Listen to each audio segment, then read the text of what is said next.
Nosotros, por supuesto, es uno de los nuestros, Marquitos.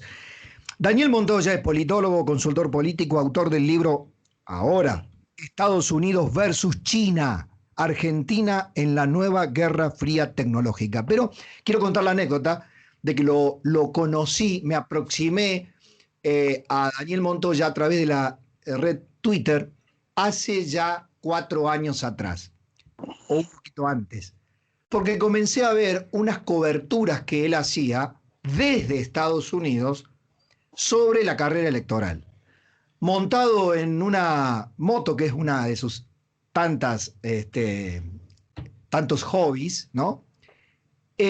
Se propuso recorrer, ¿no?, caminos, rutas, ciudades clave de Estados Unidos para comprender un fenómeno, el fenómeno de la América oxidada, de las grandes industrias, donde comenzaba a aprender en aquel momento, imperceptiblemente incluso para medios norteamericanos, el America First.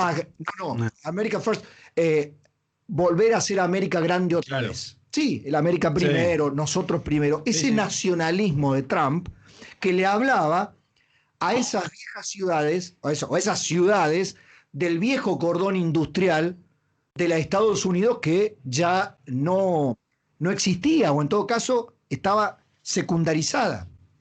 Que los demócratas no tenían en cuenta, que el discurso de Hillary no representaba y que Trump sí. Entonces, a partir de esa aproximación y después con el resultado opuesto, valoré mucho esa percepción fina puesta a través de una cobertura periodística, porque realmente hizo el trabajo de un cronista, entrevistándose con la gente, con funcionarios públicos. Por lo tanto, recordando aquellos 4 años, me gustaba traerlo hoy, independientemente de este trabajo que ha hecho sobre China versus Estados Unidos, a Daniel Montoya. Hola Daniel, ¿cómo estás? Hola, ¿cómo estás? Un gusto conectarme con tu enorme audiencia de Córdoba. Bueno, tu patria chica. Mi patria chica, así es. La verdad es que extraño muchísimo y viví con mucho sufrimiento todo lo que tuvo que ver con los incendios que tuvimos en los 2 últimos meses. Sí, por supuesto que sí. Bueno, Daniel, yo conté la anécdota. Te pido ahora que vos lo relates, lo he sacado de mi archivo de la memoria, pero dará fe, hasta terminaste llegando yo hacía conversatorios, si no me equivoco, en la televisión y tuvimos una charla muy linda sobre aquel proceso que pudiste detectar tempranamente de la victoria de Trump. Así es, Pablo. Recuerdo muy bien aquella charla, tuvimos un programa bárbaro que recuerdo estaba Orlando Ferreres también en la mesa. Así es. Y Jacobe hijo, la recuerdo bien. Mirá, justamente eso vuelve a estar en foco y en aquel momento había recorrido un mes con la moto todos los estados lo que le llaman esto allá el cinturón oxidado, que son viejos estados demócratas que siempre votaban sistemáticamente a favor del Partido Demócrata, y en ese momento Trump, con un discurso rupturista hacia adentro del Partido Republicano, había logrado arrebatar los estados que siempre ganaba el Partido Demócrata tradicionalmente, yo te diría desde la época de Roosevelt, desde los años 30.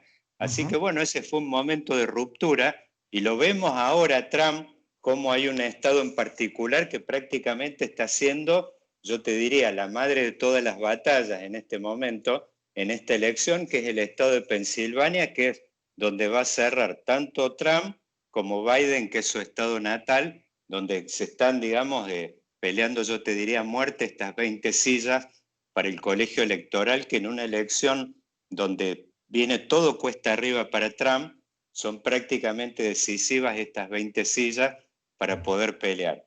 Daniel, ¿crees que hay un voto no medido? Hay una grieta profunda en los Estados Unidos. Recuerdo después del último debate como CNN daba ganador, no sé, 51-43 a Biden, y la cadena Fox daba ganadora por los votos de los propios televidentes a Trump 70-30. Digo, independientemente de esto, ¿hay un voto subterráneo, un voto oculto, un voto vergüenza? ¿Crees que puede darse ese fenómeno? Mirá, en 2016 este voto vergüenza fue realmente definitorio. Y más allá del voto vergüenza, también generalmente las encuestas subestiman mucho a Trump porque su voto está en la América profunda.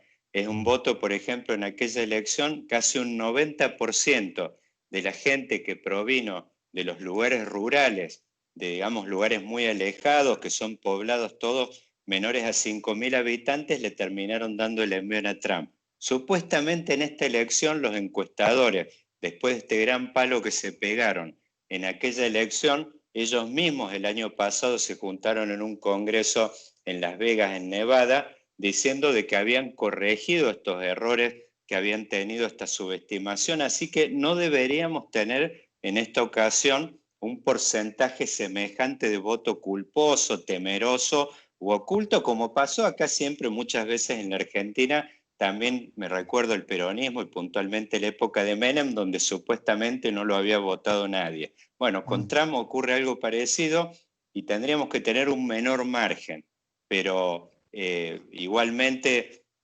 más allá de esto, digamos, las cosas hoy están claramente viniendo más cuesta arriba para Trump, más allá de las encuestas, sino uno está viendo los movimientos de campaña que está haciendo él y estamos viendo de que realmente hay algunos estados en particular donde se ve que las cosas están viniendo más cuesta arriba.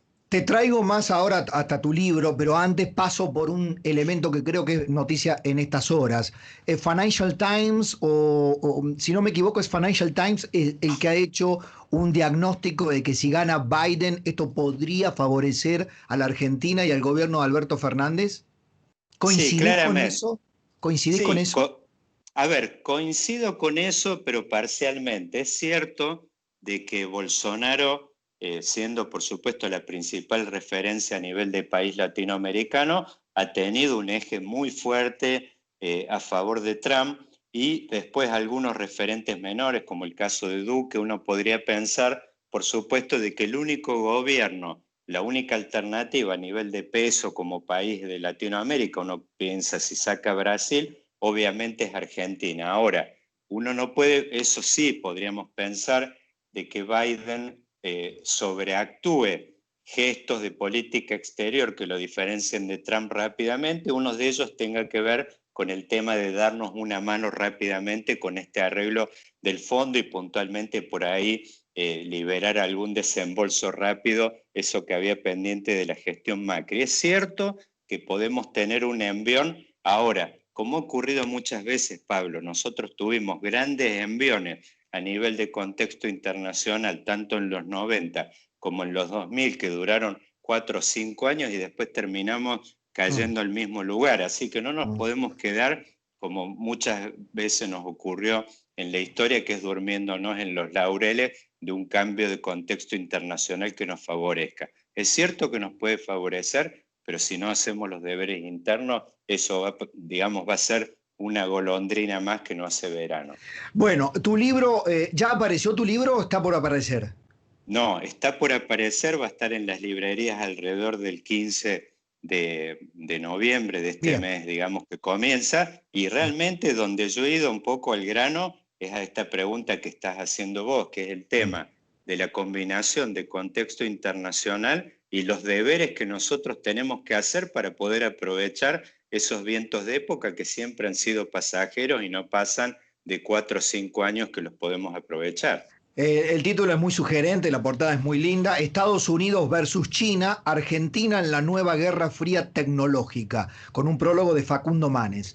Y esa polaridad, ¿la Argentina crees va a tener que optar por esa polaridad, por alguno de los dos polos? No, no va a tener que optar y que yo creo que va a ser un poco una constante de lo que viene para ahora, de que va a tener que aprovechar más que optar.